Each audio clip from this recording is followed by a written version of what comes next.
மேல் ஒருவரும் இல்லையே, எல்லோருக்கும் மேலாக உயர்ந்தவர். உமக்கு மேல் ஒருவரும் இல்லையே. அல்லேலூயா, அல்லேலூயா, அல்லேலூயா, ஆமென். அல்லேலூயா, அல்லேலூயா, அல்லேலூயா, ஆமென்.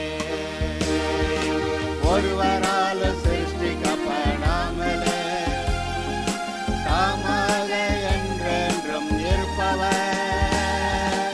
ஒருவரால் சிருஷ்டிக்கப்படாமலே தாமாக என்றென்றும் இருப்பவர். அல்லேலூயா. தூங்கிறதும் இல்லையா, அயறதும் இல்லையா. என்மேல் கண்ணை வைத்து ஆலோசனை சொல்வார், சத்தியத்தின் பாதையிலே நடத்துவார், பரிசுத்த ஆவியால் நிரப்புவார். அல்லேலூயா. இந்த உணர்வோடு கூட என்னை பரிசுத்த ஆவியால் நிரப்புவார். நான் பலசாலியாக இருப்பேன், ஜெயமாக இருப்பேன்கிற உணர்வோடு கூட அந்த உணர்வு வர்றதுக்காக அந்த பாடல். என்னை உண்டாக்கிய என் தேவாதி தேவன் அவர் தூங்குவதும் இல்லை, அயர்வதும் இல்லை. என்னை உண்டாக்கிய என் தேவாதி தேவன் அவர் தூங்குவதும் இல்லை, அயர்வதும் இல்லை. என் மேல் அவர் கண்ணை வைத்து ஆலோசனை சொல்லுவார், சத்தியத்தின் பாதையிலே நித்தமும் நடத்துவார். என் மேல் அவர் கண்ணை வைத்து ஆலோசனை சொல்லுவார், சத்தியத்தின் பாதையிலே நித்தமும் நடத்துவார். பரிசுத்த ஆவியால் உள்ளத்தை நிரப்புவார், பரிசுத்த ஆவியால் உள்ளத்தை நிரப்புவார். பரிசுத்தர் பரிசுத்தர் அவர் பெயரே. என்னை உண்டாக்கிய என் தேவாதி தேவன் அவர் தூங்குவதும் இல்லை, அயர்வதும் இல்லை. என்னை உண்டாக்கிய என் தேவாதி தேவன் அவர் தூங்குவதும் இல்லை, அயர்வதும் இல்லை. பலவித நாட்களிலே பலன் தந்து தாங்குவார், பலவித சோதனையில் ஜெய நமக்களிப்பார். பலவித நாட்களிலே பலன் தந்து தாங்குவார், பலவித சோதனையில் ஜெய நமக்களிப்பார். ஆபத்து காலத்தில் அரணான கோட்டையோ, ஆபத்து காலத்தில் அரணான கோட்டையும் கிழகமும் துரகமும் எனவரே.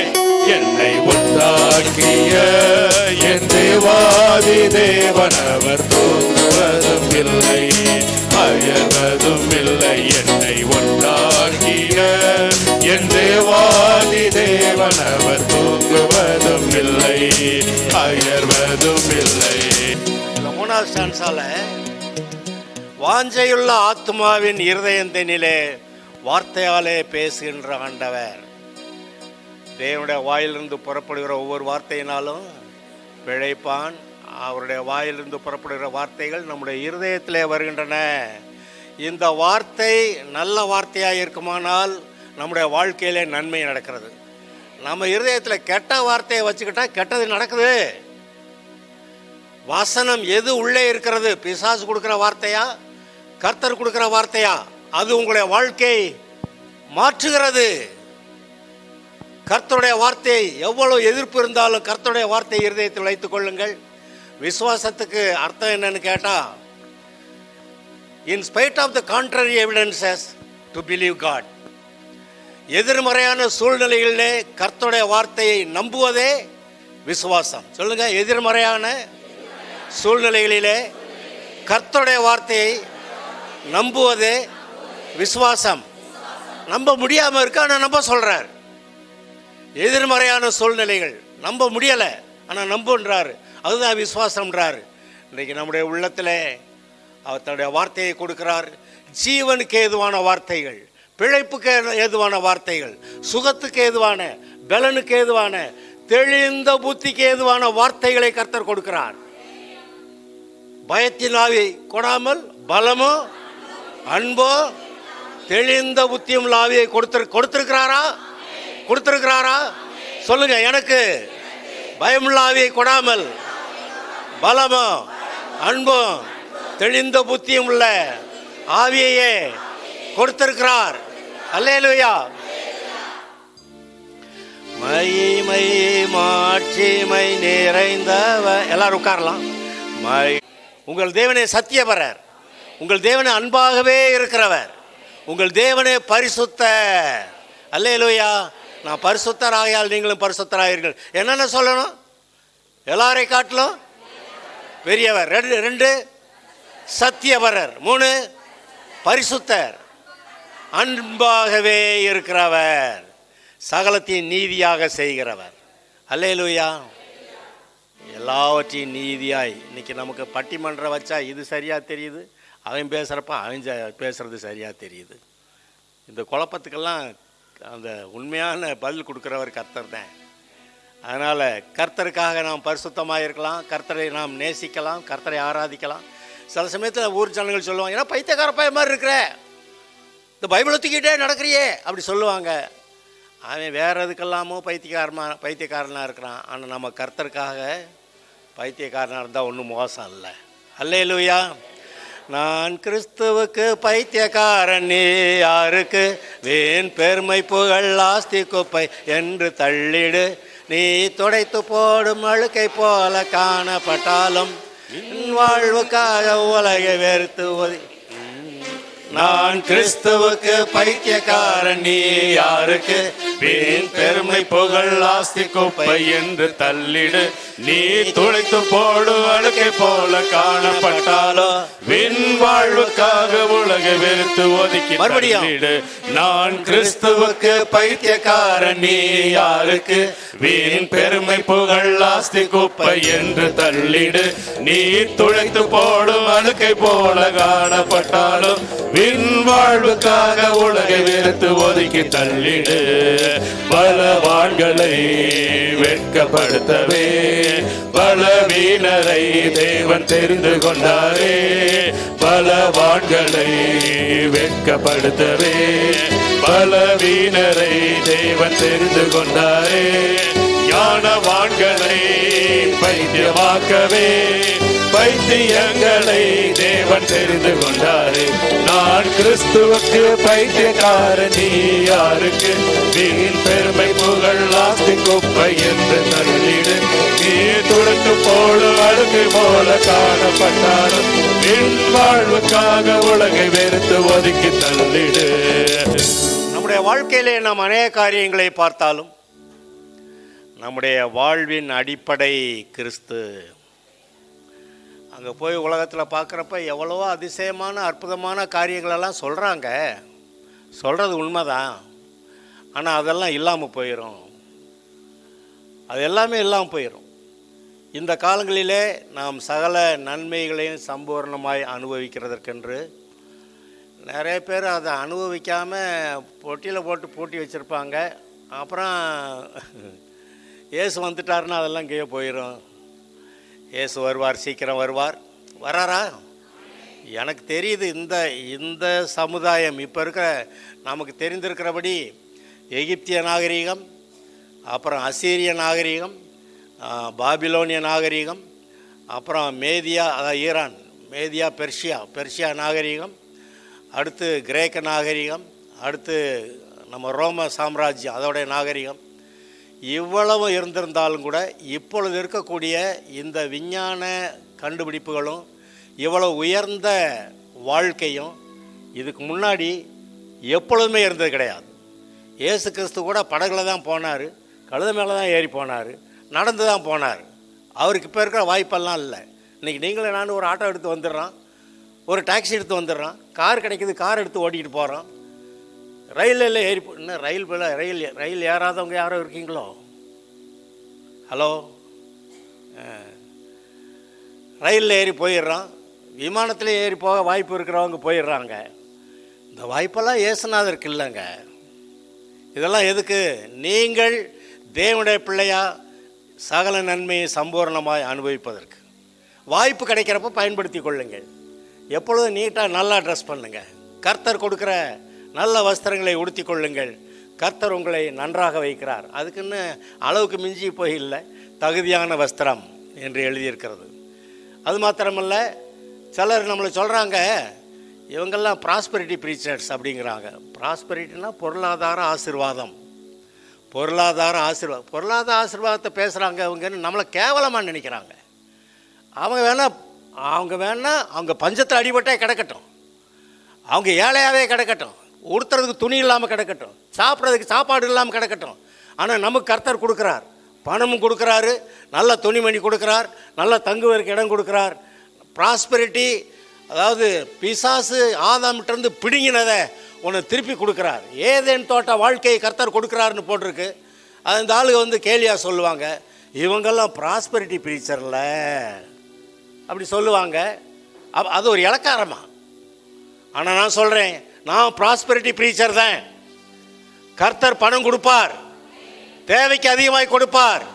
நீங்கள் நன்றாய் உடுத்தியிருக்க, நல்ல வீட்டிலே குடியிருக்க, நல்ல போக்குவரத்துக்கு, மற்ற எல்லா விதத்திலும் நல்லா சாப்பிட உங்களுக்கு நல்ல வசதிகளை கொடுக்கிறவர். அல்லேலூயா. நம்புறவங்க மாத்திரம் ஒரு அல்லேலூயா சொல்லுங்க. பாவங்கள் போக்கவே சாபங்கள் நீக்கவே பூலோகம் வந்தவரே. மனித நம்புனா நடந்துருச்சு, நீங்கள் நம்பலைன்னா உன்னுடைய விசுவாசத்தின்படி அப்படி ஒன்று வேற வச்சு விட்டார். நீ எதை நம்புறியா அப்படி ஆக கிடவுது. அந்த குருடன் வந்தான், அவன் கேட்குறான் கண்ணை திறக்கணும்னு. அவர் கேட்குறாரு, நான் கண்ணை திறக்க எனக்கு அதிகாரம் உண்டுன்னு நீ நம்புறியா, வல்லமை உண்டுன்னு நம்புறியான்னா? விசுவாசிக்கிறேன் ஆண்டவரே. இது கொஞ்சம் சிக்கலான பதிலை சொல்லிட்டாரு. உன் விசுவாசத்தின்படி உனக்கு அவன் வந்தால் சுகமாகணும்னு. அவன்கிட்ட போய் இப்படி ஒரு கேள்வியாக கேட்பார். இப்படி ஒரு கேள்வியை கேட்டு அதுக்கு பதில், உன்னுடைய விசுவாசத்தின்படி உனக்கு கடவுள் சும்மா ஏதோ சொல்லி வைப்பான், விசுவாசிக்கிறேன்னு சும்மா சொல்லி வைப்பான். அப்படி இருந்தால் கண்ணு திறந்துருக்காது. இங்கே நம்முடைய விசுவாசமே தேவனுடைய வல்லமை நமது சார்பாக செயல்படுத்தக்கூடியது. அதே போல் நம்முடைய அவிசுவாசம் பிசாசுடைய வல்லமையை நம்முடைய வாழ்க்கையில் செயல்படுத்தி விட்டுறோம். ஒரு நீண்டகால வியாதி, ரொம்ப போராட்டமாக இருக்குது. இந்த சாபத்தையும் நீக்க கர்த்தர் வல்லவர், என்னுடைய சார்பாக இருக்கிறார். இந்த நீண்டகால வியாதியும் இந்த எல்லா பலவீனங்களும் என்னை விட்டு நீக்குகிறார். நான் விசுவாசிக்கிறேன். போயிருங்க. ஆனால் என்ன சொல்லிடுறாங்க, அந்த சக்கர வியாதியா அப்புறம் அது கல்லறையோட தான் போகும், அது பிசாசு சொல்லி வச்சது. இப்போ நீங்கள் எதை நம்பணும்? பாவங்கள் போக்கவே சாபங்கள் நீக்கவே வந்தவர். இப்பொழுது பாவங்கள் போக்கவே சாபங்கள் நீக்கவே, இந்த ரெண்டு வார்த்தையை நீங்கள் இப்போ நம்ப கூடுமானா இன்றைக்கு உங்களுடைய வாழ்க்கை வித்தியாசமாக இருக்கும். இந்த விசுவாசத்தை தான் வர வைக்கணுங்கிறதுக்காக நாங்கள் நிற்கிறேன். கர்த்தரன் அதுக்காக நிறுத்தி வச்சிருக்கிறாரு. வேதத்தை சற்று நன்றாய் ஆராய்ந்து பார்த்திருக்கிற நான், அதாவது என்னென்னமோ பாவம்னு சொல்லுவாங்க. நியாயப்பிரமாணத்தை மீறுவது பாவம், விசுவாசத்தினால் வராதையாகும் பாவம், தீய நோக்கம் பாவம், நன்மை செய்ய அறிந்தோம் அதை செய்யாமல் இருக்கிறது பாவம். எதை வேணாலும் செஞ்சாலும் எதனாலும் செய்யலாம், ஆனால் எல்லாம் பக்தி விருத்தியை உண்டாக்காதே, எல்லாம் தகுதியாகிறாதே, நான் எதுக்கும் அடிமைப்பட மாட்டேன் அப்படியெல்லாம் சொல்லிட்டு வரும்போது ரொம்ப சிம்பிளாக சொல்லிடலாம். ஒரு மனுஷன் கர்த்தர்கிட்ட வந்தான்னா அது ஆசீர்வாதம். ஒரு மனுஷன் கர்த்தரை விட்டு போனான்னா அது சாபம். இதான் முடிவில். அத்தனை அர்த்தங்கள், பாவத்துக்கு அர்த்தங்கள் சொல்லியிருந்தாலும் கூட ஒரு மனுஷன் கர்த்தர்கிட்ட வந்துட்டான்னா பாவம் தொலையுதுங்க. வந்துட்டீங்களா? பாவம் தொலைஞ்சிருச்சா? கர்த்தர்கிட்ட வந்தா அது ஆசீர்வாதம். கர்த்தர்கிட்ட வந்தா ஜீவன். இப்பொழுது இருக்கிற சூழ்நிலைகளிலே, எல்லா எதிர்ப்புகளின் மத்தியிலே கர்த்தர் உங்களுக்கு ஜெயம் கொடுக்கிறவராய் இருக்கிறார். கர்த்தர் உங்களுக்கு ஜெயம் கொடுக்கிறார். நம்புவீங்களா? நம்புவீங்களா? இப்பொழுது இருக்கிற சூழ்நிலையிலே நான் நம்புகிறேன் சொல்லுங்க. இப்பொழுது இருக்கிற சூழ்நிலையிலே நான் கர்த்தரை விசுவாசிக்கிறேன். பாவங்கள் போக்கினார், சாபங்களை நீக்கினார், என்னை விடுதலையாக்கினார். பரிசுத்த ஆவியாலே என்னை பலப்படுத்துகிறார். அவரே எனக்கு ஞானமும் நீதியும் மீட்புமானார். அல்லேலூயா. கர்த்தர் செய்ய நினைத்தது அது தடைபடாது. என் தேவன் என்னை ஆசீர்வதித்தார், தடுப்பது யாரு? கர்த்தர் செய்ய நினைத்தது அது தடைபடாது. என் தேவன் என்னை ஆசீர்வதித்தார், தடுப்பது யாரு? என் தேவனால் நான் உயருவேன், என் தேவனால் நான் பெருகுவேன், என் தேவனால் நான் உயருவேன், என் தேவனால் நான் பெருகுவேன். நிச்சயம் நடக்கும், நிச்சயம் நடக்கும். சுற்றி உள்ள கண்கள் அதை பார்க்கும், சுற்றி உள்ள கண்களை பார்க்கும், கண்கள் அதை பார்க்கும். கட்டாயம் ஒவ்வொரு வாரம் ஞாயிற்றுக்கிழமை வர தீர்மானியுங்கள். ஜீவ வார்த்தைகளை கேட்க வாருங்கள். நீங்கள் ஏதோ பைபிள் பிரசங்கம், ஆமாம் உண்மைதான், ஆனால் ஜீவ வார்த்தைகள், இந்த இடத்துல ஜீவ வார்த்தைகள் புறப்படும். அது உங்களுக்குள்ளே ஜீவனை உண்டாக்கும், அது உங்களுக்கு பலனை உண்டாக்கும், அது உங்களுக்கு ஜெயம் கொடுக்கும், உங்களுக்கு உற்சாகத்தை கொடுக்கும், சந்தோஷத்தை கொடுக்கும். வாழ்ந்திருப்பீர்கள், செழித்திருப்பீர்கள். அதற்காக இந்த ஜீவ வார்த்தைகளை கேட்க வர வேண்டும்.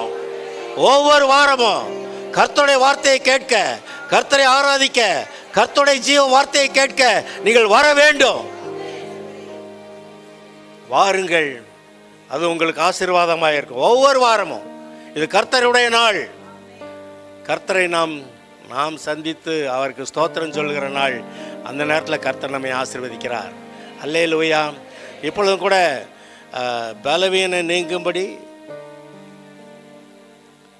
வியாதி நீங்கும்படி அதற்கான வசனங்களை சொல்கிறேன். இந்த வசனம் தான் வேலை செய்யும், வேறு எதுவும் வேலை செய்யாதுங்க. எந்த மந்திரமும் இல்லைங்க. வசனம் வரும், அபிஷேகம் வரும், வல்லமை வரும், பிசாசு வியாதி நீங்கும். வசனம் வரும், அபிஷேகம் வரும். வசனம் வந்தால் தான் அபிஷேகம், அபிஷேகம் வந்தால் வல்லமை வந்துடும். வல்லமை வந்தால் பிசாசு வியாதி பலவீனம் எல்லாத்தையும் துரத்திடலாம். வசனம் ஜீவ வார்த்தை. அவருடைய தழும்புகளால் நீங்கள் சுகமாகும்படி ஒரு கிரயத்தை செலுத்தி விட்டார். இனிமேல் அல்ல, சிலுவையில் 2000 வருடங்களுக்கு முன்பாக நம்முடைய வியாதி நீங்கும்படி, நம்முடைய பலவீனம் நீங்கும்படி அவர் சிலுவையிலே அந்த சரீரம் முழுவதும் காயங்களை ஏற்றுக்கொண்டு, தலையிலே முள்முடி அடித்தார்கள், ரத்தம் வருகிறது, முதுகெல்லாம் ஒரே காயம், தாடை மயிரை பிடுங்கினார்களாம். அந்த நிலைமையிலே அவரை சிலுவையை தூக்கி கொண்டு சுமக்க செய்தார்களாம். அவருக்கு முடியலை, அந்த இடத்துல கீழே விழுகிறாரு. அப்புறம் தூக்கி நடன்றாங்க, அப்புறம் விழுந்துடுறாரு. அங்கே கொல்கதா மலையில் சிலுவையிலே வைத்து ஆணிகளை அறைகிறார்கள். எவ்வளோ பயங்கரமான காட்சி! யாருக்கு? அண்ட சராசரங்களை உண்டாக்கின, இந்த உலகத்தையும் உண்டாக்கின, இந்த சிலுவையில் அறைகிறாங்களே அந்த மனுஷரையும் உண்டாக்கின அந்த இயேசுவை அப்படி சிலுவையிலே அறைகிறார்கள். என்னன்னு கேட்டால், நான் மனுஷருடைய பாவத்துக்கு பரிகாரம் செய்யணும், மனம் திரும்பி தேவன்கிட்ட திரும்பி வர்றவர்கள் ஏற்றுக்கொள்ளப்படும்படியா நான் பரிகாரம் செய்யணும். சிலுவையில் தூக்கி நிறுத்துகிறாங்க. சிலுவையில் இருந்தபோது கூட அவர் நம்மை கண்டார் என்று நான் நம்புகிறேன். ரட்சிக்கப்படுகிறவர்கள் நிமித்தம் நான் இந்த பாடுகளை சகிக்க வேண்டும் என்று சொல்லி அந்த சிலுவையிலே அங்கே தொங்கிக் கொண்டிருந்தார். அவர் சிலுவையிலே சொன்ன வார்த்தைகள் கூட, அங்கேயும் கூட ஆத்திரம், கோபம், வைராக்கியம், வெறி ஒன்றுமே இல்லை. தாங்கள் பிதாவே இவர்களுக்கு மன்னியும், தாங்கள் செய்கிறது என்னதென்று அறியாதிருக்கிறார்கள். இன்னொருத்தன் சொல்கிறாரு, நீ இன்று என்னோடு கூட பரதேசில் இருப்பாயின்னு. அதோ உன் தாய், அதோ உன் குமாரன் அப்படின்னு சொல்கிறாரு. ஏலி ஏலி லாமா சபக்தானி, என் தேவனே ஏன் என்னை கைவிட்டீர். அவர் கைவிடப்பட்டார், ஏன்னா நாம் கைவிடப்படக்கூடாதுங்கிறதுக்காக. அவர் கைவிடப்பட்டதுனால தான் சாகிறார், இல்லாட்டி அவர் சாக முடியாது. அவர் நமக்காக மரித்தார், ஏன்னா நாம் மரிக்கக்கூடாது. அட்லீஸ்ட் ஆவிக்குரிய ரீதியில் இப்போக்கு பார்வைக்கு எல்லாரும் மரிக்கிறார்கள், ஆனால் ஆவிக்குரிய ரீதியில் நான் பிழைத்திருக்கிறேன். தேவன் என்னோடு கூட இருக்கிறாரோ அதில் பிழைத்திருக்கிறேன், நமக்கு தெரியணும். அது தாகமாக இருக்கிறேன்னாரு, எல்லாம் முடிந்ததுன்னாரு. இதோ பிதாவே என் ஜீவனை இடத்துல ஒப்படைக்கிற, கடைசியில் ஜீவனை கர்த்தர்ட்ட ஒப்படைக்கிறார். இவ்வளவு காரியங்களையும் செய்த இயேசு சரீரத்தில் பட்ட காயங்களால், அதுதான் நீங்களும் நானும் சுகமாவதற்கான கிரயம் செலுத்தப்பட்டாயிற்று. சொல்லுங்க பார்க்கலாம், கிரயம் செலுத்தப்பட்டாயிற்று. நான் விசுவாசிக்கிறேன், ஆதலால் சுகமானேன்.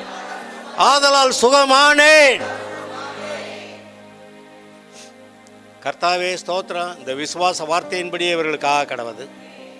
நீர் அப்படி செய்கிறபடியால் உமக்கு நன்றி, உமக்கே ஸ்தோத்திரம். எங்கள் தேவனாய கர்த்தர் உயர்ந்திருப்பீராக. எங்கள் தேவனாய கர்த்தர் பூமியில் ராஜரீகம் பண்ணுவீராக. இப்பொழுது இருக்கக்கூடிய இந்த காலங்கள் மாறப்போகிறது. இதுக்கு முன்னாடி இந்த காலங்கள் வேற, இப்பொழுது கடைசி காலத்தில் இருக்கிறோம் என்று நாங்கள் நம்புகிறோம். நீர் சீக்கிரமாய் வரப்போகிறீர், சபையை எடுத்துக்கொண்டு போக போகிறீர். இங்கே ஒரு கூட்டம், பெருங்கூட்டம் கைவிடப்பட்டவர்களாக இங்கே இருப்பார்கள். அதுக்கு நாங்கள் என்ன செய்கிறது? விசுவாசித்தவர்கள் மோடு கூட பறந்து வந்துடுவாங்க.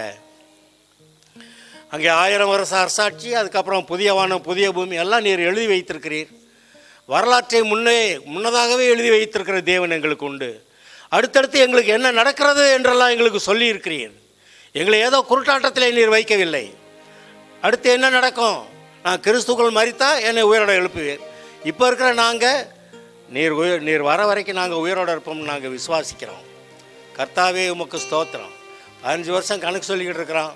இப்போ இருக்கிற போகிற வேகத்தை பார்த்தா இன்னும் ஒரு மாதத்தில் எங்களுக்கு தெரியும் என்ன நடக்கிறது என்று. கர்த்தாவே இன்னும் எவ்வளவு சீக்கிரமாய் நீர் வரப்போகிறீர் என்று.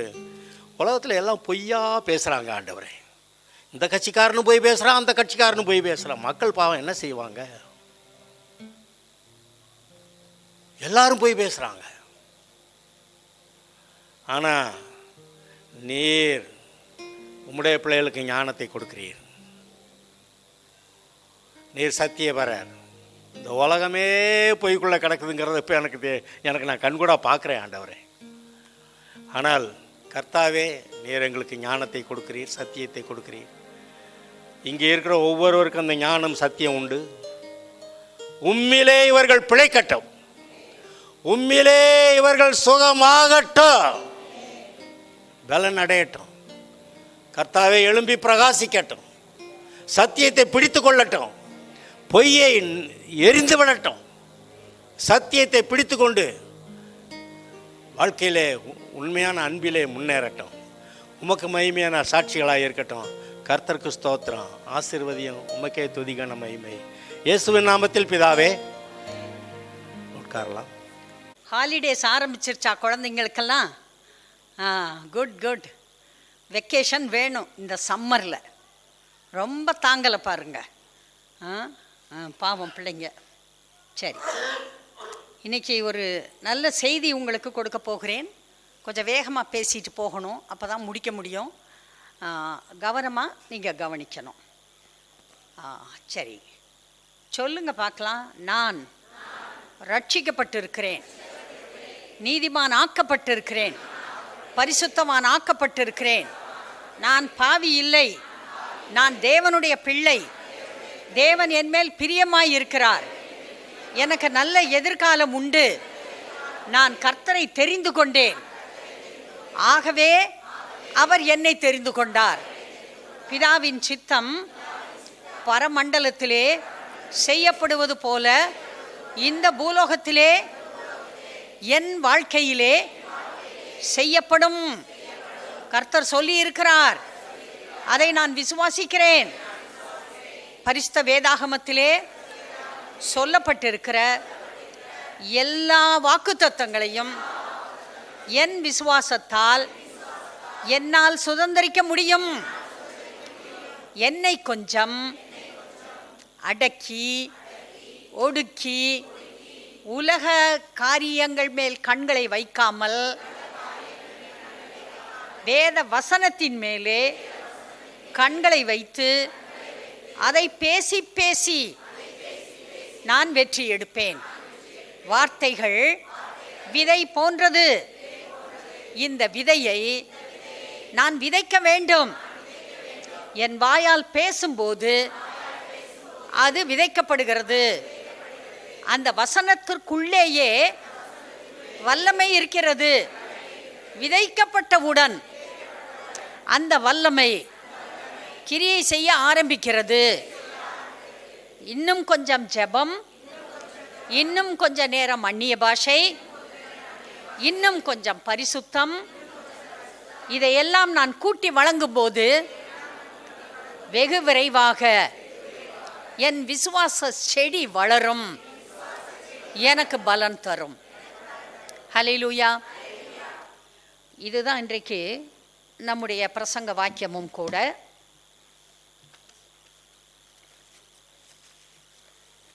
அன்பானவர்களே, கர்த்தர் ஆசீர்வாதத்தின் கர்த்தர். God is a God of blessings. கர்த்தர் ஆசீர்வதிக்கிற கர்த்தர். அவர் கொடுத்துள்ள ஆசீர்வாதங்களை மனிதன் எப்படி சுதந்திரிக்க வேண்டும் என்பதை நாம் படிக்கப் போகிறோம்.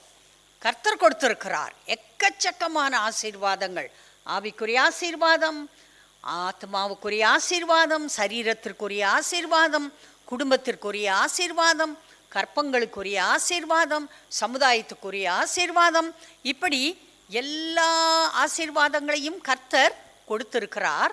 ஆனால் இந்த ஆசீர்வாதங்களை எப்படி சுதந்திரிக்க முடியும், எப்படி சுதந்திரிக்க வேண்டும், இதுதான் இன்றைக்கு நாம் படிக்கப் போகிறோம். நீதிமொழிகள் 18ஆம் அதிகாரத்திலே 20, 21 ஆகிய வசனங்களை வாசிக்கலாம்.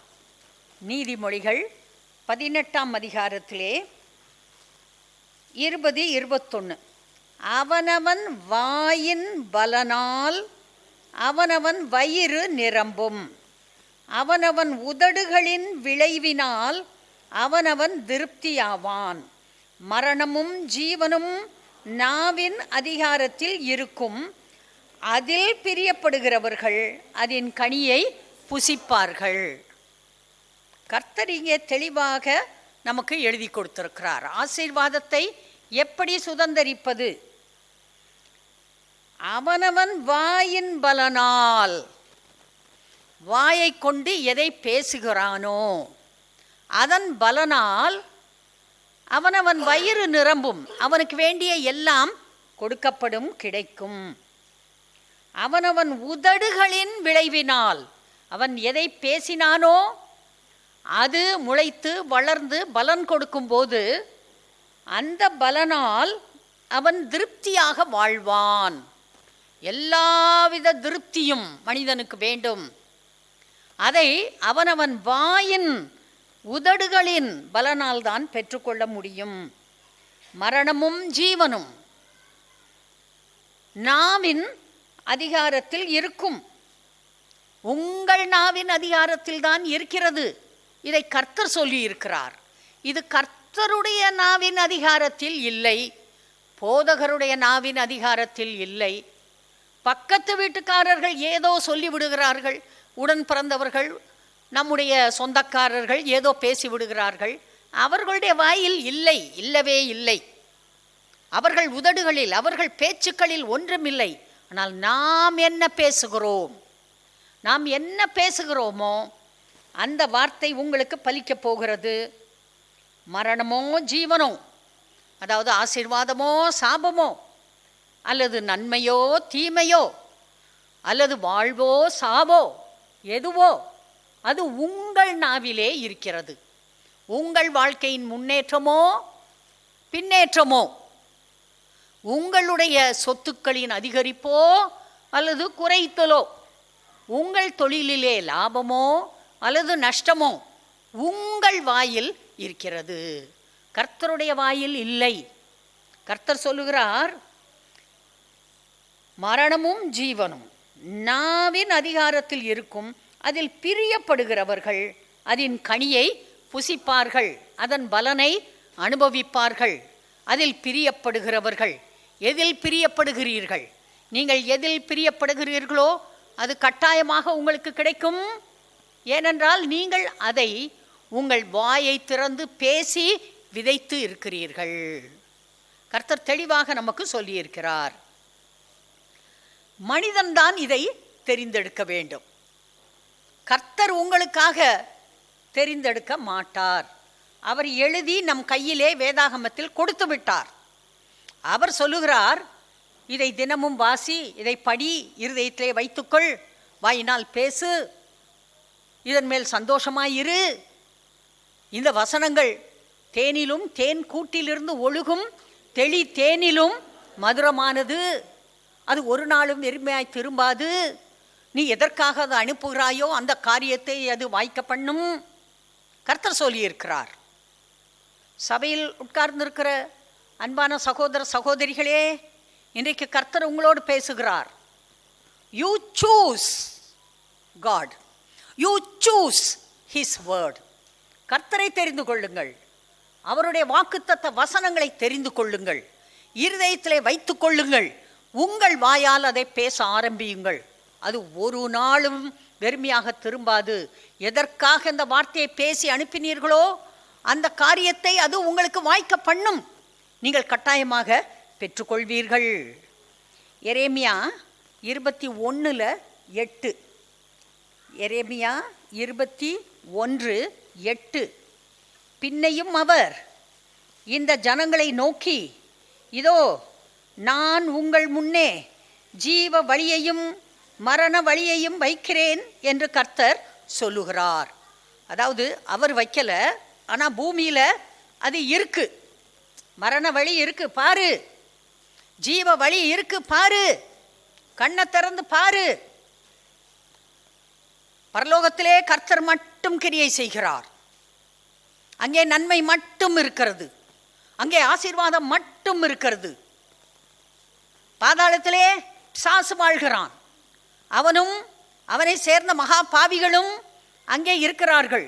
அங்கே தீமை மட்டும் இருக்கிறது, நன்மையே இல்லை.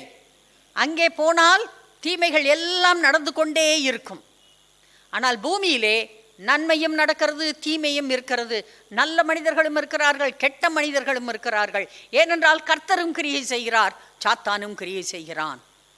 கர்த்தர் தான் நம்மை இந்த பூமியில் வைத்திருக்கிறார். எதற்காக? நாம் கர்த்தருடைய பிள்ளையாய் இருந்து அவனுடைய தலையிலே ஓங்கி ஒரு மிதி மிதித்து அவனை தோற்கடித்து கர்த்தருக்கு ஜெயத்தை சேர்ப்பதற்காக. கர்த்தர் நம்மை இந்த பூமிக்கு அனுப்பியிருக்கிறதுக்கு நோக்கம் இருக்கிறது. எல்லா மனிதர்களையும் ஒரே நோக்கத்தோடு பூமிக்கு அனுப்பியிருக்கிறார். என்ன நோக்கம்? மனிதர்கள் கர்த்தருடைய பிள்ளைகளாக வாழ வேண்டும், கர்த்தரை தெரிந்து கொள்ள வேண்டும். மரண வழி ஜீவ வழி முன்னாலே இருக்கிறது. அவர்கள் கர்த்தரை தெரிந்து கொள்ள வேண்டும், ஜீவ வழியிலே நடக்க வேண்டும், ஜீவனை பெற்றுக்கொள்ள வேண்டும், வார்த்தையை பேச வேண்டும். கர்த்தர் அவர்களுக்கு அந்த வார்த்தைகளை வாய்க்க பண்ணுவார். தேவனால் எல்லாம் கூடும். அவர் சர்வ வல்லவர். தேவனால் கூடாத காரியம் ஒன்றுமில்லை. அவர்தான் சொல்லி இருக்கிறார், நீ பேசு, நீ ஜீவனை தெரிந்து கொள், இந்த வழியை தெரிந்து கொள், என்னுடைய வழியிலே நீ நட, அப்பொழுது உன்னுடைய கால் பிசகாது, நீ வேகமாக ஓடினாலும் இடறி விழுக மாட்டாய், என்னுடைய வழி நல்ல வழி. கர்த்தர் சொல்லி இருக்கிறார். அவர் சொல்றாரு, உங்கள் முன்னே ஜீவ வழியையும் மரண வழியையும் வைக்கிறேன். எதற்கு? நீங்கள் தெரிந்து கொள்வதற்கு. பூமியிலே நல்ல வழி இருக்கிறது, கெட்ட வழி இருக்கிறது. பிசாசு இருக்கிறான், கர்த்தர் இருக்கிறார். You choose God. கர்த்தரை தெரிந்து கொள்ளுங்கள். எவ்வளோ நெருக்கம் வந்தாலும், எவ்வளவு இடறல் வந்தாலும், சாத்தானுக்கும் அவனுடைய வழிக்கும் நோ சொல்லுங்க. பிசாசே, உன்னோடு சேர மாட்டேன், அப்பாலே போ சாத்தானே, உன் சத்தத்தை கேட்க மாட்டேன் சொல்லுங்க. பிசாசை கட்டுங்க, கீழ்ப்படுத்துங்க. எப்போதும் அவனை உங்கள் கால்களுக்கு கீழே வைத்திருங்கள். அப்போது அன்பானவர்களே, உங்கள் வழி நன்றாக இருக்கும். Choosing is yours. வழியை வைத்திருக்கிறேன், நீ தெரிந்து கொள். கர்த்தர் சொல்றார், மனுஷன்தான் தீர்மானிக்கணும், மனுஷன்தான் தெரிந்து கொள்ளணும். அதெல்லாம் கர்த்தர் என்னை கைவிட மாட்டார். தெரிந்து கொண்டாயா கர்த்தரை? அன்பான சகோதரியே, தெரிந்து கொண்டாயா தம்பி கர்த்தரை? தெரிந்து கொண்டால் நிச்சயமாக இந்த வார்த்தைகள் உங்களை ஒரு நாளும் வெட்கப்படுத்தாது. உபாகமம் 30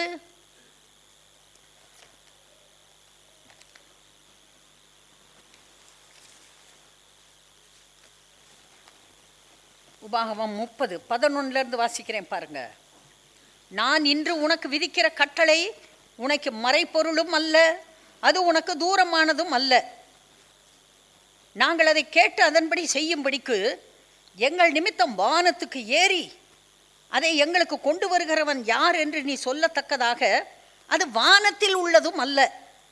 நாங்கள் அதை கேட்டு அதன்படி செய்யும் பொருட்டு எங்கள் நிமித்தம் சமுத்திரத்தை கடந்து அதை கொண்டு வருகிறவன் யார் என்று நீ சொல்லத்தக்கதாக அது சமுத்திரத்துக்கு அப்புறத்தில் உள்ளதும் அல்ல. கர்த்தர் சொல்றாரு, இந்த வார்த்தைகள், கட்டளைகள், கற்பனைகள் வானத்தில் ஏறி நீ போய் கொண்டு வர வேண்டாம். ஏரோப்ளேன் பிடிச்சி அமெரிக்காவுக்கு போய் நல்ல உயர்ந்த பெரிய ஒரு ஊழியக்காரர்கிட்ட போய் கேட்டுட்டு வர்றேன்னு சொல்கிறதுக்கு நீங்கள் அடுத்த ஊருக்கு போக வேண்டிய அவசியம் இல்லை. நீ அந்த வார்த்தையின்படியே செய்யும் பொருட்டு அது உனக்கு மிகவும் சமீபமாய் உன் வாயிலும் உன் இருதயத்திலும் இருக்கிறது. அந்த வழி, அந்த ஆசீர்வாதம், அந்த செழிப்பு, அந்த சுகம், அந்த நல்வாழ்வு எங்கே இருக்கிறது? மிகவும் சமீபமாய் இருக்கிறது. ரொம்ப பக்கத்தில். எங்கே இருக்கு? எல்லாரும் என்னை பாருங்க, இங்கே தான் இருக்கு. ஒரு சான் தூரத்தில் இருக்கு. இருதயத்தில் இருக்கிறது. வாயால் பேசு. கர்த்தருடைய வார்த்தையை கேட்டு அதை இருதயத்தில் வைத்து அதை உங்கள் வாயால் பேசும்போது அது உங்களுக்கு நடக்கும். எத்தனையோ பரிசுத்தவான்கள் இப்படி வாழ்ந்து ஜெயித்து பெரிய காரியங்களை பெற்றுக்கொண்டு பெரிய காரியங்களை சாதித்து பரலோகத்திற்கு போயிருக்கிறார்கள். இருதயத்தில் வைத்து வாயால் பேசு, அப்போது நடக்கும். கர்த்தர் தான் சொல்றாரு, இதோ ஜீவனையும் நன்மையையும் மரணத்தையும் தீமையையும் இன்று உனக்கு முன்னே வைக்கிறேன். அதாவது ஜீவனும் மரணமும், ஜீவனும் நன்மையும் மரணமும் தீமையும் இந்த பூமியில் தான் இருக்கிறது, உனக்கு முன்னே இருக்கிறது. கர்த்தர் கிரியை செய்கிறார், சாத்தான் கிரியை செய்கிறான். இங்கே பொல்லாத மனிதர்கள் கிரியை செய்கிறார்கள், பரிசுத்தவான்கள் கிரியை செய்கிறார்கள். எல்லாம் இங்கே தான் இருக்கிறது, பூமியில் இருக்கிறது. You choose. நீ பிழைத்து பெருகும்படிக்கும் நீ சுதந்திரிக்க போகிற தேசத்தில் உன் தேவனாகிய கர்த்தர் உன்னை ஆசீர்வதிக்கும்படிக்கும் நீ உன் தேவனாகிய கர்த்தரில் அன்பு கூறவும் அவர் வழிகளில் நடக்கவும் அவர் கற்பனைகளையும் கட்டளைகளையும் நியாயங்களையும் கை கொள்ளவும் நான் இன்று உனக்கு கற்பிக்கிறேன். சபை போதிக்கிறது, கர்த்தரை கைக்கொள், வசனத்தை கைக்கொள், அதை பின்பற்று, அதன்படி நட. கொஞ்சம் கஷ்டமாக இருந்தாலும் எப்படியோ ஜமாளிச்சுக்க. பாவத்துக்குள்ளே போயிடாத, அவிசுவாசத்துக்குள்ளே போயிடாத, நேர்மைக்குள்ளே இரு. எப்படியோ கொஞ்சம் கஷ்டப்பட்டு காத்துக்கொள். இன்று உனக்கு கற்பிக்கிறேன். நீ கேளாதபடிக்கு மனம் பேதித்து இழுப்புண்டு போய் வேறே தேவர்களை பணிந்து அவர்களை சேவிப்பாயானால் நீங்கள் சுதந்திரிக்கிறதற்கு யோர்தானை கடந்து போகிற தேசத்தில் நெடுநாள் வாழாமல் நிச்சயமாய் அழிந்து போவீர்கள் என்பதை இன்று உங்களுக்கு அறிவிக்கிறேன். சூஸ் மீ, என்னை தெரிந்து கொள். நான் ஜீவன் உள்ளவர். கர்த்தர் சொல்றார், என்னை நீ தெரிந்து கொள்ள வேண்டும். மனம் பேதித்து போகாதே, ஏமாந்து போயிடாத. யாரோ வந்து இங்கே வா, ரொம்ப ஷார்ட் கட்டு, இந்தா உன்னை இங்கே கூட்டு போகிறேன், போனால் சரியாக போயிடும், நீ தான் இதை செய், இதை செஞ்சா சரியாக போயிடும். என்னத்தை செய்ய? கர்த்தரை விட பெரிய ஆளா நீயே? கர்த்தர் சொல்கிறாரு, போகாத, என் கூட நில்லு. மனம் பேதித்து போகி விடாதே. யாரோ சொல்கிறத கேட்டு ஏமாறாத. நான் இருக்கிறேன் தேவன், நான் உன்னை ஆசீர்வதிப்பேன் என்று அவர் சொல்லியிருக்கிறார். நான் ஜீவனையும் மரணத்தையும் ஆசீர்வாதத்தையும் சாபத்தையும் உனக்கு முன் வைத்தேன் என்று உங்கள் மேல் வானத்தையும் பூமியையும் என்று சாட்சி வைக்கிறேன். வானம் சாட்சி சொல்லும், பூமி சாட்சி சொல்லும், கர்த்தரே தெய்வம் என்று நீ என்னை தெரிந்து கொள்வாய் என்றால், நீயும் உன் சந்ததியும் பிழைக்கும்படிக்கு நீ ஜீவனை தெரிந்து கொண்டு, நீ என்னை தெரிந்து கொண்டு, என் வார்த்தையை தெரிந்து கொண்டு, என் வழியை தெரிந்து கொண்டு, என் நீதியின் பாதையை தெரிந்து கொண்டு, விசுவாசிக்க முடியாதிருந்த இடத்திலே நீ விசுவாசிப்பாய் என்றால், சூழ்நிலையை சொல்லுது, டாக்டர் சொல்றாங்க, டாக்டர் எழுதி கொடுத்துருக்குறாங்க, இருக்கலாம் உண்மை. டாக்டர்களுக்காக ஸ்தோத்திரம், நர்சஸ்க்காக ஸ்தோத்திரம். கர்த்தர் செய்கிற வேலையை அவங்களும் செய்கிறாங்க, நல்லது. பிணியாளிக்கு வைத்தியன் வேண்டும், டாக்டர்ஸ் நல்லவங்க. ஆனால் உங்களுக்குள்ள இருக்கிற பிரச்சனையை எக்ஸ்ரே ஸ்கேனு எல்லாத்துலேயும் போட்டு எழுதி கொண்டு வந்து இந்த பிரச்சனை இருக்குன்னு சொல்கிறாங்க, உண்மை. இந்த உண்மை நாளைக்கு பொய்யாக மாறும், ஆனால் சத்தியம் ஒரு நாளும் மாறாது. கர்த்தர் பேசுகிறார், விட்டாத, பிடி, உட்காரு. கர்த்தர் கர்த்தர் கர்த்தர் கர்த்தர் செய்வார், உட்காருங்க.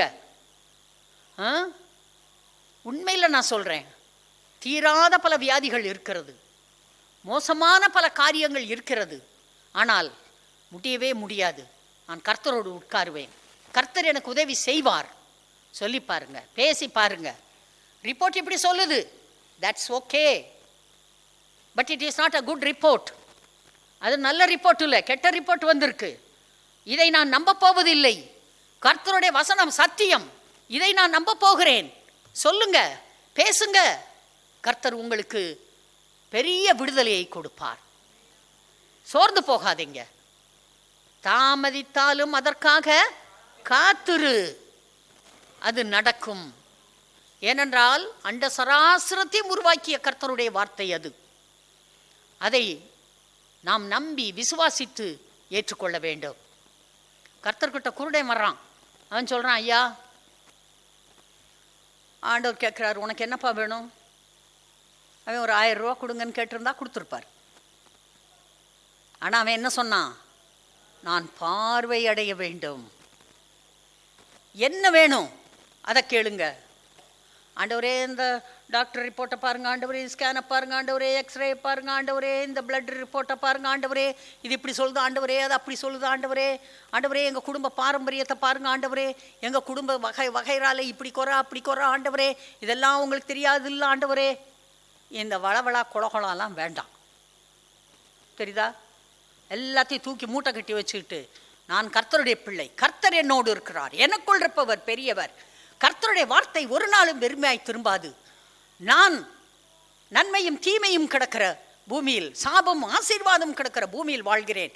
ஆனால் நான் கர்த்தரை தெரிந்து கொள்ளப் போகிறேன், அவருடைய வார்த்தையை தெரிந்து கொள்ளப் போகிறேன், அவருடைய வார்த்தை சொல்லுவது எனக்கு நடக்கும். அப்படி பேசுங்க, கர்த்தர் சந்தோஷப்படுவார். அன்பான தேவப்பிள்ளைகளே, உங்கள் நாவிலே உங்கள் வாழ்க்கை இருக்கிறது. நான் ஜீவனையும் மரணத்தையும் ஆசீர்வாதத்தையும் சாபத்தையும் உனக்கு முன் வைத்தேன் என்று உங்கள் மேல் வானத்தையும் பூமியையும் என்று சாட்சி வைக்கிறேன். ஆதலால் நீயும் உன் சந்ததியும், நீயும் உன் பிள்ளைகளும், நீயும் உன் பிள்ளைகளும் பிள்ளைகளின் பிள்ளைகளும், நீயும் உன் பிள்ளைகளும் பிள்ளைகளின் பிள்ளைகளும் அவர்களுடைய பிள்ளைகளும் சந்ததியும் பிழைக்கும்படிக்கு நீ ஜீவனை தெரிந்து கொள். கர்த்தர் சொல்றார், யூ சூஸ். இங்கே வந்து ஆலயத்தில் உட்கார்ந்து இருக்கிற நீங்க சூஸ் பண்ணுங்க. You choose God, you choose God's word. கர்த்தருடைய வாக்குத்தத்தத்தை நீங்க சூஸ் பண்ணிக்கங்க. பேசுங்க, பேசிக்கிட்டே இருங்க. கர்த்தர் உங்களுக்கு பெரிய ஜெயத்தை கொடுப்பார்.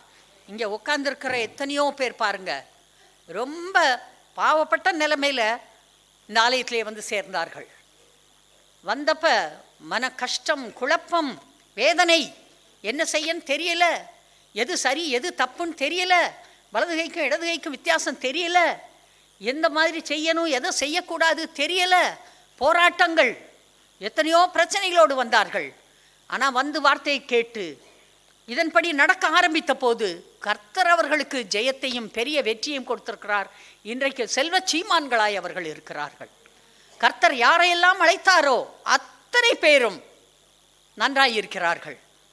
கர்த்தர் நோவாவை அழைத்தார், ஆசீர்வதித்தார். ஆபிரகாமை அழைத்தார், ஆசீர்வதித்தார். ஈசாக்கை அழைத்தார், ஆசீர்வதித்தார். அவர் யாக்கோபை அழைத்தார், ஆசீர்வதித்தார். யோசேப்பை அழைத்தார், ஆசீர்வதித்தார். யாரை எல்லாம் அழைத்தாரோ எல்லாரையும் அவர் ஆசீர்வதித்தார். அவர் உங்களை அழைத்தார். நீங்கள் கேள்விப்பட்டீர்கள், இயேசு நல்லவர், இரட்சகர், கேள்விப்பட்டீர்கள், வந்தீர்கள், ரட்சிக்கப்பட்டீர்கள், நன்றாக இன்றைக்கு வாழ்கிறீர்கள். அன்பான தேவப்பிள்ளைகளே, வசனம் ஒன்றுதான் நம்மை வாழ வைக்க முடியும். அவர்தான் ஜீவனானவர், அவர்தான் நம்மை ஆசீர்வதிக்கிறவர். அவர் சொல்றாரு, என்னை நீ தெரிந்து கொள், எல்லாம் உன்னுடைய நாவின் அதிகாரத்திலே இருக்கிறது. இதற்கு ஒத்த புதிய ஏற்பாட்டுக்கு போலாம். ரோமர் 10, ரோமர் 10வது அதிகாரம் 8 முதல் 10. இந்த வார்த்தை உனக்கு சமீபமாய் உன் வாயிலும் உன் இருதயத்திலும் இருக்கிறது என்று சொல்லுகிறது. இந்த வார்த்தை நாங்கள் பிரசங்கிக்கிற விசுவாசத்தின் வார்த்தையே. எந்த வார்த்தையை நாம் பேசணும், எந்த வார்த்தையை நாம் விசுவாசிக்கணும், எந்த வார்த்தையவே நான் தியானம் பண்ணிட்டு இருக்கணும், எந்த வார்த்தையவே நான் முணுன்னு என் வாயை திறந்து ஓதிக்கிட்டே இருக்கணும் அப்படின்னா, அந்த வார்த்தை நாங்கள் பிரசங்கிக்கிற விசுவாசத்தின் வார்த்தையே. சர்ச்சுக்கு வர்றீங்க, இங்கே பிரசங்கம் நடக்குது, என்ன வசனம் சொல்கிறாங்கன்றதை குறிச்சுக்கிறீங்க, அதையே போய் பேசுங்க, வாரம் முழுசும் பேசுங்க, பேசிக்கிட்டே இருங்க, ஒரு நோட்டை போடுங்க, இந்த வாக்குத்தத்தங்களை எழுதி வச்சுக்கோங்க, டைம் கிடைக்கிறப்ப எடுத்து வாசித்துக்கிட்டே இருங்க, பாக்கெட்டில் வச்சுக்கோங்க, அதையே பேசுங்க. எல்லா பிரச்சனைக்கும் தீர்வு வேதாகமத்தில் உண்டு, கர்த்தரிடத்தில் உண்டு. அவர் செய்வார், அவர் மாற்றுவார், அவர் நீக்குவார், அவர் விடுதலை கொடுப்பார், அவரால் எல்லாம் கூடும். இந்த வார்த்தை உனக்கு சமீபமாய் உன் வாயிலும் உன் இருதயத்திலும் இருக்கிறது என்றும் சொல்லுகிறது. இந்த வார்த்தை நாங்கள் பிரசங்கிக்கிற விசுவாசத்தின் வார்த்தையை. எல்லாரும் சொல்லலாம், விசுவாசத்தின் வார்த்தை. இன்னொருக்கா சொல்லலாம். என்னவென்றால், கர்த்தராய் இயேசுவை நீ உன் வாயினாலே அறிக்கையிட்டு தேவன் அவரை மரித்தோரிலிருந்து எழுப்பினார் என்று உன் இருதயத்திலே விசுவாசித்தால் ரட்சிக்கப்படுவாய். நீதியுண்டாக இருதயத்திலே விசுவாசிக்கப்படும், ரட்சிப்புண்டாக வாயினாலே அறிக்கை பண்ணப்படும். ரட்சிப்பு என்றால் என்ன? பாவ மன்னிப்பு மட்டுமல்ல. சிலர் நினச்சிக்கிறாங்க, பாவ மன்னிப்பு பெற்றால் ரட்சிக்கப்பட்டேன், போதும், ஸ்தோத்திரம். இப்படியே நான் ஒரு ஏழையா ஏதோ 3 நேரம் இல்லாட்டி 2 நேரமாக சாப்பிட்டுட்டு நான் பரலோகத்துக்கு போனால் போதும், இதுக்கு மேலே எனக்கு ஒன்றும் வேண்டாம். உங்கள் வாயத்திறன்னு சொன்னீங்களா, அதான் உங்கள் விசுவாச அறிக்கை, உங்களுக்கு அப்படியே தான் நடக்கும். ஆனால் நீங்கள் என்ன சொல்ல போகிறீங்க? ரட்சிப்புன்றது பாவ மன்னிப்பு மட்டுமல்ல, அதற்குள்ளே சுகம் இருக்கிறது, தெய்வீக சுகம், அதற்குள்ளே தெய்வீக ஆரோக்கியம் இருக்கிறது, அதற்குள்ளே ஐஸ்வர்யம் இருக்கிறது, அதற்குள்ளே செழிப்பு இருக்கிறது, அதற்குள்ளே பலன் இருக்கிறது, நம்பிக்கை இருக்கிறது, தைரியம் இருக்கிறது, அதற்குள்ளே உற்சாகம் இருக்கிறது, உருவாக்குகிற சக்தி அதற்குள்ளே இருக்கிறது. நான் பேசினால் எல்லாம் நடக்கும். அப்படி பேசுவீங்களா? நீங்கள் அப்படி பேசும்போது அன்பான தேவப்பிள்ளைகளே, அது நடக்கும். நீதி உண்டாக இருதயத்தில் விசுவாசிக்கப்படும், ரட்சிப்புண்டாக வாயினாலே அறிக்கை பண்ணப்படும். வாயில் அறிக்கை பண்ணணும். இருதயத்தில் இருக்குது, பைபிளில் இருக்குது, பேப்பரில் எழுதி வச்சுருக்கேன். வாயில் அறிக்கை பண்ணீங்களா? காலைல எந்திரிச்சோன்னா அதுதான் வரணும், எங்கேயா போகிறப்ப வர்றப்ப அதுதான் வரணும். வாயினால் அறிக்கை பண்ணணும், வாயில் பேசிகிட்டே இருக்கணும். நான் நல்லா இருக்கேன், நல்ல எதிர்காலம் எனக்கு இருக்கிறது. எப்போ சொல்லணும்? இல்லாதப்ப சொல்லணும். ஹல்லேலூயா. இயேசுடைய தழும்புகளால் குணமானேன் எப்போ சொல்லணும்? வியாதியாக இருக்கிறப்ப சொல்லணும், பலவீனம் இருக்கிறப்ப சொல்லணும், ஒன்றும் இல்லாமல் இருக்கிறப்ப சொல்லணும். கர்த்தர் எனக்கு செய்வார். இருக்கிறவன் என்னத்துக்கு சொல்லணும்? நான் கேட்குறேன். இல்லாதவன் தான் சொல்லணும். சொல்லிக்கிட்டே இருக்கணும். நான் நல்லா இருப்பேன், எனக்கு நல்ல எதிர்காலம் உண்டு, எனக்கு நல்ல சுகமாகும், நான் நல்லா இருப்பேன், நான் வாழ்ந்து சுகமாயிருப்பேன், நானும் என் பிள்ளைகளும் வாழ்ந்து சுகமாயிருப்போம், என் சந்ததி ஆசீர்வதிக்கப்பட்டிருக்கும், நான் என் பிள்ளைகளுடைய பிள்ளைகளின் வாழ்வை காண்பேன், நான் நல்லவன், நான் என் பிள்ளைகளுடைய பிள்ளைகளுக்கு சுதந்திரம் வைத்துவிட்டு போவேன் என்றால் நான் நல்லவன், நான் தேவனால் நல்லவனாக மாற்றப்பட்டு இருக்கிறேன், எனக்கு நல்ல எதிர்காலம் உண்டு, நல்ல வாழ்க்கை உண்டு, கர்த்தர் நல்ல கணவனை கொடுப்பார், கர்த்தர் நல்ல மனைவியை கொடுப்பார். எதிர்பார்க்கிறேன், சொல்லணும். எனக்கு நல்ல காலேஜில் நல்ல ஸ்கூலில் அட்மிஷன் கிடைக்கும், என்னால் படிக்க முடியும், எனக்கு தெய்வீக ஞானம் இருக்கிறது, நான் நிச்சயமா மேலோங்கி போவேன், சொல்லணும். வாயை திறந்து அறிக்கை பண்ண வேண்டும். அதுதான் விதை. அப்போது தண்ணீர் ஊற்ற வேண்டும், 2 எரு போடணும், அந்நிய பாஷை பேசணும், அதை திரும்ப ஞாபகப்படுத்தணும். அப்போது உங்களுக்கு அது எல்லாம் நடக்கும். உபாகமம் 11:26. உபாகமம் 11:26.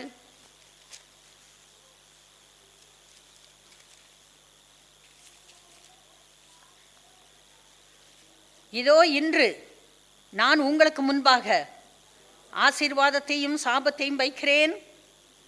இன்று நான் உங்களுக்கு கற்பிக்கிற உங்கள் தேவனாய கர்த்தரின் கற்பனைகளுக்கு கீழ்ப்படிந்தீர்களானால் ஆசீர்வாதம். அதாவது கர்த்தர் திரும்ப திரும்ப சொல்றது என்ன? You choose, you choose. 29 பாருங்க. நீ சுதந்திரிக்க போகிற தேசத்தில் உன் தேவனாய கர்த்தர் உன்னை பிரவேசிக்க பண்ணும்போது கெர்சீம் மலையின் மேல் ஆசீர்வாதத்தையும் ஏபால் மலையின் மேல் சாபத்தையும் கூற கடவாய். அங்கே பேசப்பட்ட வார்த்தைகள் அங்கதான் இருக்கு, பேசி வச்சிருக்காரு. நீங்க பேசினா போதும், அந்த வார்த்தைகள் எல்லாம் அவர்கிட்ட போகும், அது உங்கள் சார்பிலே வேலை செய்யும். நீங்கள் சாபமாய் பேசும்போது நீங்க பாருங்க, ரொம்ப பாவம், அது போயிடும். சாப வார்த்தைகள் கர்த்தருக்கு முன்னால் போய் நிற்கும். சொல்லும், உன் பிள்ளை தான் இதை பேசிச்சு, இதை செய்யுங்க அப்படின்னு அவன் சொல்ல போகிறான். அவன் சொன்னான்னா நம்ம என்ன செய்ய முடியும்? கர்த்தர் என்ன செய்வார்? பாவம், நம்ம தான் பேசணும். இப்போ நம்ம பேசுனதுக்கு அவர் பதில் கொடுத்தாகணும். அதனால் சரியாக பேச பழகணும். சங்கீதம் 109, சங்கீதம் 109:17 பாருங்க. சாபத்தை விரும்பினான், அது அவனுக்கு வரும். அவன் ஆசீர்வாதத்தை விரும்பாமல் போனான், அது அவனுக்கு தூரமாய் விலகி போகும். நான் சொல்லலை, ஆவியானவர் எழுதி வைத்திருக்கிறார். 109:17 சாபத்தை விரும்பினான், அது அவனுக்கு வரும். அவன் ஆசீர்வாதத்தை விரும்பாமல் போனான், அது அவனுக்கு தூரமாய் விலகி போகும். சாபத்தை அவன் தனக்கு அங்கியாக உடுத்தி கொண்டான், அது அவன் உள்ளத்தில் தண்ணீரை போலவும் அவன் எலும்புகளில் எண்ணெயை போலவும் பாயும். சிலர் கேளுங்க, வந்தேங்க, கேட்டேங்க, கொஞ்ச நாள் விசுவாசிச்சேங்க, அப்புறமேலே என் விசுவாசம்லாம் எங்கேயோ போயிடுச்சுங்க, எனக்கு நம்பிக்கையெல்லாம் இல்லைங்க, இனிமேல் தானாங்க எனக்கு ஒரு நல்ல காரியங்கள் வாழ்க்கை நடக்க போகிறது, இனிமேல் தானா ஒரு தொழில் எனக்கு கிடைக்க போகுது, இனிமேல் தானா நான் சம்பாரிச்சிட போகிறேன், எனக்கு வயசை பாருங்க 55 வயசாயிடுச்சு, இனிமேல் நான் எப்படிங்க வாழ்க்கையில் முன்னேற முடியும்? விசுவாசிச்சேங்க, ஆனால் ஒன்றும் நடக்கலைங்க. சாபத்தை விரும்பினாய், அது உனக்கு வரும். அந்த சாபம் எப்படி இருக்கா? அங்கியாக நீதான் உடுத்தி கொண்டாய், நீதான் உடுத்தி கொண்டாய், நீதான் சாபத்தையே பேசின, நீதான் பயத்திலேயே கிடந்த, நீதான் சொன்ன எல்லாம் நடக்காது, அவ்வளோதாங்க, முடிஞ்சு போச்சு. ஏதோ பூமியில் வாழ்ந்துட்டு ஏதோ ஒன்று சாப்பிட்டுட்டு ஏதோ ஒன்று செஞ்சு போக வேண்டியதாங்க. நீதான் சொன்னாய், அதை அங்கியாக உடுத்தி கொண்டாய், உன் ட்ரெஸ்ஸே சாபந்தான். அது அவன் உள்ளத்தில் தண்ணீரை போலவும் அவன் எலும்புகளில் எண்ணெயை போலவும் பாயும். உள்ள போகிறது தெரியாமல் போகும், அப்படியே மெதுவாக இறங்கிருச்சு. தீர்மானிக்கணும், இயேசு நாமத்தில் எல்லா அவிசுவாசத்தையும் பிற்போக்கான காரியங்களையும் எண்ணங்களையும் சிந்தைகளையும் இயேசுவின் நாமத்தில் தூக்கி எறிகிறேன், ஆசீர்வாதத்தை விரும்புகிறேன், அது எனக்கு வரும் சொல்லணும். எல்லாரும் சொல்லலாம், நான் ஆசீர்வாதத்தை விரும்புகிறேன், அது எனக்கு கிடைக்கும். நான் ஜீவனை விரும்புகிறேன், நன்மையை விரும்புகிறேன், கர்த்தர் எனக்கு அதை கொடுப்பார், ஏனென்றால் நான் ரட்சிக்கப்பட்டிருக்கிறேன். ஆண்டவரே, என்னுடைய பிற்போக்கான எண்ணங்களை, பேச்சுகளை, செய்கைகளை எனக்கு தயவு செய்து மன்னியும் ஆண்டவரே. இனிமேல் தாறுமாறாக நான் பேசவே மாட்டேன். ஆண்டவரே, உம்முடைய வார்த்தைகளை நீர் நிறைவேற்றுகிறவர், இதை நான் அறிவேன். இந்த வானமும் பூமியும் அதற்கு சாட்சி என்று நீர் சொல்லி இருக்கிறீர். உம்முடைய வார்த்தைகளை நேசிக்கிறேன், அதை பேசுகிறேன். நிச்சயமாக நல்ல எதிர்காலம் எனக்கு உண்டு. உபாகமம் 8 உபாகமம் 8:17-18. என் சாமர்த்தியமும் என் கை பெலனும் இந்த ஐசுவரியத்தை எனக்கு சம்பாதித்தது என்று நீ உன் இருதயத்தில் சொல்லிக் கொள்ளாமலும் இருக்க எச்சரிக்கையாயிருந்து உன் தேவனாகிய கர்த்தரை நினைப்பாயாக.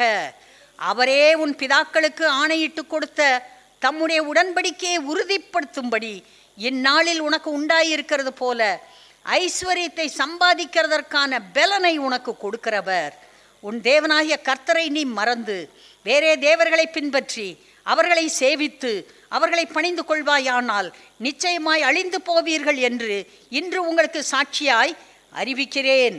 நான் உன் தேவனாகிய கர்த்தருடைய சத்தத்திற்கு நீங்கள் கீழ்ப்படியாமற் போவதினால் கர்த்தர் உங்களுக்கு முன்பாக அழித்த ஜாதிகளைப் போல நீங்களும் அழிவீர்கள்.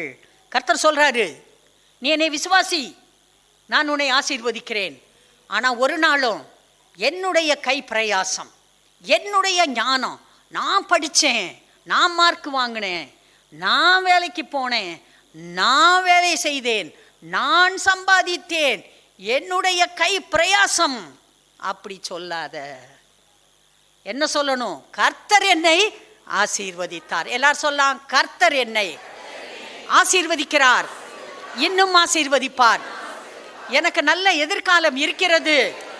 பெரிய காரியங்களை கர்த்தர் எனக்கு செய்வார். அன்பானவர்களே, தெரிஞ்சுக்கங்க, வாய் முக்கியம்.